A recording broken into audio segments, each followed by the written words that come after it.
Welcome to ಜಯಂತಿಸ್ kitchen. ನಾನಿವತ್ತು ಅವಲಕ್ಕಿ ಪಾಯಸ ಮಾಡ್ತಾಯಿದ್ದೀನಿ. ಹೇಗೆ ಮಾಡೋದು ಅಂತ ನೋಡೋಣ.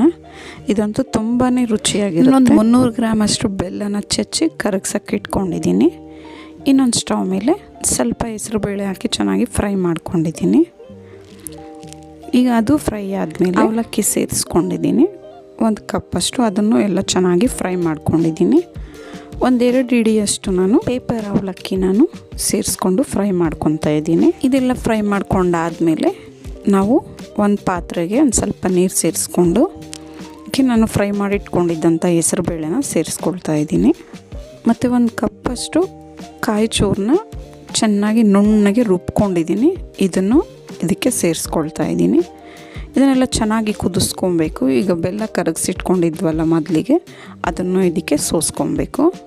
ಬೆಲ್ಲ ಚೆನ್ನಾಗಿದ್ರೆ ಡೈರೆಕ್ಟಾಗಿ ಹಂಗೆ ಸೇರಿಸ್ಕೋಬೋದು. ಈಗ ಈ ಬೆಲ್ಲ ಎಲ್ಲ ಸೇರಿಸ್ಕೊಂಡಾದಮೇಲೆ ನಾವು ಫ್ರೈ ಮಾಡಿ ಇಟ್ಕೊಂಡಿದ್ದಂಥ ಅವಲಕ್ಕಿನ ಅದಕ್ಕೆ ಸೇರಿಸ್ಕೋಬೇಕು.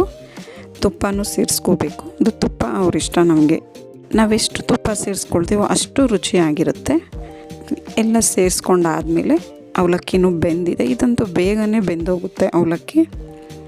ಈ ರೀತಿ ಚೆನ್ನಾಗಿ ಎಲ್ಲ ಮಿಕ್ಸ್ ಮಾಡಿಕೊಂಡ್ರೆ ರುಚಿಕರವಾದ ಅವಲಕ್ಕಿ ಪಾಯಸ ರೆಡಿಯಾಗಿದೆ. ಈ ಪಾಯಸನ ನಾನು ಇದೇ ಫಸ್ಟ್ ಟೈಮ್ ಮಾಡಿದ್ದು. ತುಂಬಾ ರುಚಿಯಾಗಿದೆ. ಈ ರೆಸಿಪಿ ನಿಮ್ಗೆ ಇಷ್ಟ ಆದಲ್ಲಿ ಲೈಕ್, ಶೇರ್ ಆ್ಯಂಡ್ ಸಬ್ಸ್ಕ್ರೈಬ್ ಮಾಡಿ. ನಿಮ್ಮ ಅನಿಸಿಕೆ ಅಭಿಪ್ರಾಯವನ್ನು ಕಮೆಂಟ್ಸ್ ಮೂಲಕ ತಿಳಿಸಿ. Thank you for watching.